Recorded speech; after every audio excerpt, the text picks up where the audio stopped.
Engineering के point of view से सच्चाई ये है कि अगर आप 2023 के व्हीकल्स के ऊपर अगर आप E20 इस्तेमाल करते हो तो व्हीकल खराब होगा, इंजन खराब होगा, फ्यूल ट्रांस सिस्टम खराब होगा, माइलेज भी ड्रॉप करेगी।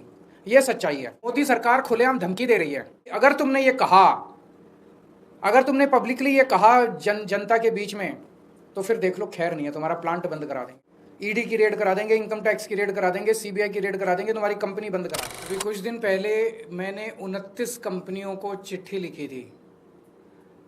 ये 29 वो कंपनियां हैं जो हमारे देश में मोटरसाइकिल बनाती हैं, स्कूटर बनाती हैं, पेट्रोल पे चलने वाले 2 व्हीलर बनाती हैं, पेट्रोल पे चलने वाले 4 व्हीलर बनाती हैं, कार बनाती हैं, एसयूवी बनाती हैं। उनसे चिट्ठी में मैंने पूछा था कि भाई ये बता दो साफ साफ लिख के कि क्या आपके 2023 से पहले जो बने हुए व्हीकल हैं उन व्हीकल्स में E20 पेट्रोल इस्तेमाल किया जा सकता है। अगर आप कहते हो हाँ किया जा सकता है, तो अगर हमारी गाड़ी E20 की वजह से खराब होती है तो उसको रिपेयर करने का हर्जाना आप दोगे। अगर आप कहते हो हाँ किया जा सकता है, तो क्या माइलेज में जो ड्रॉप आती है उसका हर्जाना आप दोगे। ये चिट्ठी मैंने इन 29 कंपनियों को लिखी थी।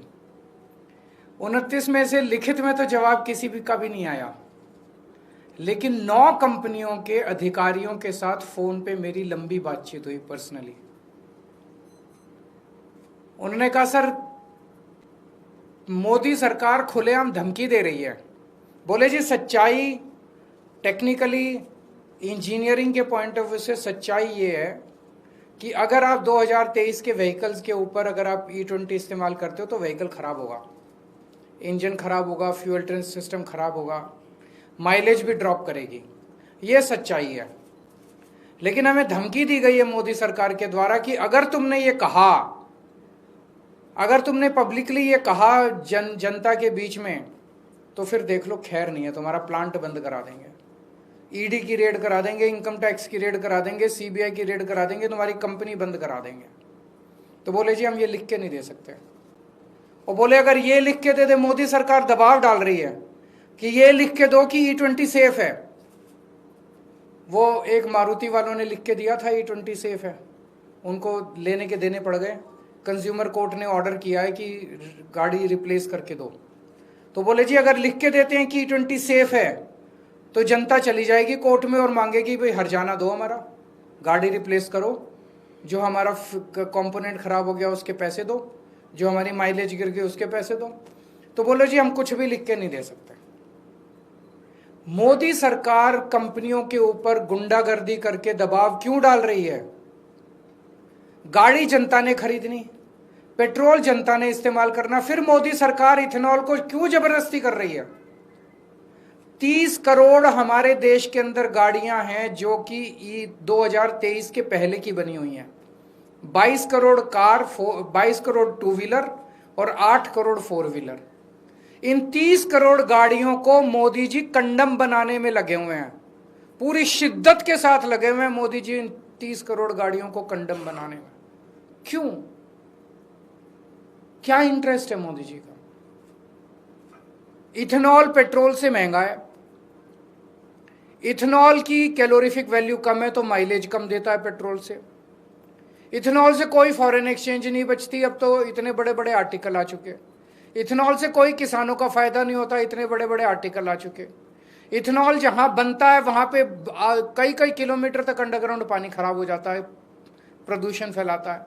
फिर इथेनॉल में मोदी जी का इतना इंटरेस्ट क्यों है, ये एक सोचने वाली बात है।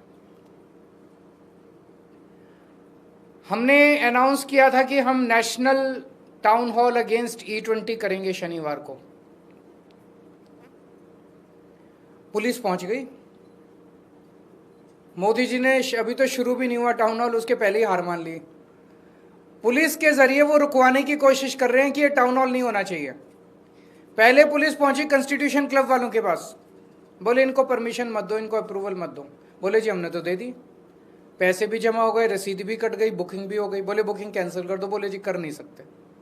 फिर पुलिस हमारे पास आई, सौरभ के पास आई, और पुलिस कहती है परमिशन लो। आज तक इंडोर एक्टिविटी की कभी कोई परमिशन नहीं होती थी इस देश के अंदर। हमने कॉन्स्टिट्यूशन क्लब में इतने प्रोग्राम किए, आज तक कभी कोई परमिशन नहीं ली। अब कह रहे हैं परमिशन लो।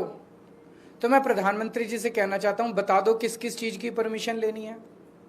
खाने की भी परमिशन लेनी है, पीने की भी परमिशन लेनी है, नहाने की भी परमिशन लेनी है, सोने की भी परमिशन, किस किस चीज की परमिशन लेनी है। आज तक कभी इंडोर एक्टिविटी की परमिशन, फिर अब किस चीज की परमिशन। तो प्रधानमंत्री जी, ये पुलिस की धमकी मत दो। जनता ने दिखा दिया आपको कि वो आपकी पुलिस से नहीं डरती। आपने डंडे ही तो मारोगे, जेल ही तो भेजोगे, सब करके देख लिया आपने, लेकिन इस देश की जनता नहीं मानती। E20 तो प्रधानमंत्री जी आपको वापस लेना पड़ेगा। शांति से ले लो, नहीं तो जनता करवा लेगी। अगर आपके कोई प्रश्न है तो होगा, बिल्कुल होगा, है, टाउन हॉल है। तो आपने सर परमिशन मांगी है? ना, जरूरत ही नहीं है कानून में। हमने कहा भाई कानून दिखा दो, कानून नहीं है उनके पास कोई। टाउन हॉल होगा, बिल्कुल होगा, सब लोग आइए। खूब जबरदस्त रिस्पॉन्स आ रहा है।